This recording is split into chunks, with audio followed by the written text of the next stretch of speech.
প্রিয় মৎস্য খামারি ভাই বন্ধুগণ, আসসালামু আলাইকুম। তো আশা করি সকালে ভালো এবং কি সুস্থ আছেন।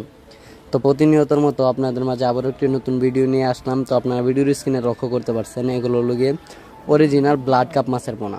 তো আপনারা যারা অরিজিনাল ব্লাড কাপ মাছের পোনা করছিলেন, যে মাছগুলো কিনা এক বছরে 6-7 কেজি ওজন হয়ে থাকে, তা আমাদের এখান থেকেই আপনারা সংগ্রহ করতে পারবেন। আমরা সারা বাংলাদেশে হোম ডেলিভারির মাধ্যমে পৌঁছিয়ে দিয়ে থাকি, এবং কি আপনারা চাইলে আমাদের লোকেশন মতো এসে ভালো উন্নত মানের মাছগুলো যাচাই বাছাই করে সংগ্রহ করতে পারবেন।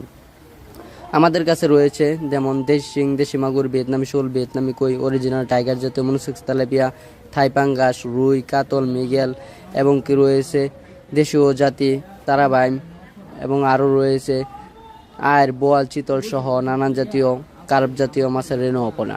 তো আপনারা যারা ভালো মানের মাছের পোনা ক্রয় করতে চান, তারা আমাদের ভিডিওর স্ক্রিনে দেওয়া নাম্বারে যোগাযোগ করতে পারেন। এবং কি আপনারা কিভাবে এই মাছ চাষে পুকুর নির্বাচন করবেন এবং কি পুকুর পরিষ্কার পরিচ্ছন্নতা করে এই মাছগুলো চাষ করবেন, তা নিয়ে আজকে বিস্তারিত আলোচনা করব। তো আপনারা এই মাছগুলো চাষ ক্ষেত্রে আপনাদের প্রথমে যে কাজটা করতে হবে, সেটা হলো গিয়ে পুকুরের চারপাশে যত ময়লা আবর্জনা রয়েছে ওইগুলো পরিষ্কার করে নিতে হবে। এবং কি পুকুরে যদি কাদামাটি বেশি হয়ে থাকে, তাহলে ওর ফলে কাদামাটি কিছু কমিয়ে নিতে হবে, কারণ আমরা জানি বাংলা মাছ কাদামাটিতে গ্যাস হয়ে মারা যায়। তাই আপনারা সঠিকভাবে ভালো করে কাদামাটি এবং কি পুকুরের যত ময়লা আবর্জনা রয়েছে ওইগুলো পরিষ্কার করে নেবেন। এবং কি পুকুরে যেরকম রয়েছে সমিতন, চুন, সার, তা আপনারা পুকুরে ব্যবহার করে এই মাছগুলো পুকুরেতে চাষ করতে পারবেন।